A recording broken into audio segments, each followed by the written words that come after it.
Morning বন্ধুরা, আজকে আবার একটা নতুন ব্লগ নিয়ে তোমাদের সঙ্গে দিনটা শেয়ার করতে চলে এলাম। সবাই কেমন আছো? আশা করি সবাই খুব ভালো আছো। আমরাও খুব ভালো আছি। আজকের দিনটা বড্ড মেঘলা মেঘলা, তবে এটা রিসেন্ট ভিডিও না, কদিন আগে আমার ভিডিওটা করা ছিল, আমি এখন এডিট করে পোস্ট করছি। তো বাড়িতে কেউ ছিল না আজকে সিমসামের ওপরেই রান্না করব অল্প করে। আমি, আমার হাজব্যান্ড আর আমার ননদের মেয়ে। আমি রান্নাটা বসিয়ে দিয়েছি। এখানে করছিলাম পেঁয়াজ কলি দিয়ে আর মূলো দিয়ে, একটা আলু দিয়েছিলাম, দিয়ে একটু ভাজা ভাজা করছি। আমার শীতকালের সবজি খেতে খুবই ভালো লাগে।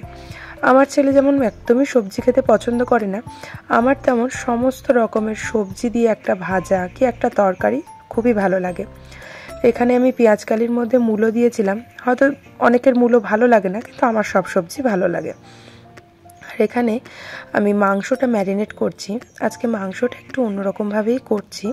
কাঁচা আলু, কাঁচা পেঁয়াজ, আদা বাটা, রসুন বাটা, লঙ্কা গুঁড়ো, হলুদ গুঁড়ো, সর্ষের তেল, কাঁচা লঙ্কা বাটা, এইগুলো দিয়ে, কাঁচা লঙ্কা আমি যেটা কুচিয়ে রেখেছি সেটা কিন্তু এখন দেবো না, সেটা দেবো লাস্টে। আমি আমার আগে একটা ভিডিওতে বলেছিলাম আমার হাজব্যান্ড কাঁচা লঙ্কার গন্ধটা খুব ভালোবাসে। তো এখানে সমস্ত রকম দিয়ে এটা একটু কিছুক্ষণ ম্যারিনেট করতে দেবো। যেহেতু বাড়িতে কেউ নেই, তাই একটু হোম থিয়েটারে গান বাজিয়ে আমি আর আমার ননদের মেয়ে একটু গান শুনছিলাম, আড্ডা মারছিলাম আর রান্না করছিলাম। তো হ্যাঁ, বাবিও বাড়ি নেই, মানে আমার ছেলেও বাড়ি নেই, এক জায়গায় গেছে সবাই মিলে আত্মীয়ের বাড়ি।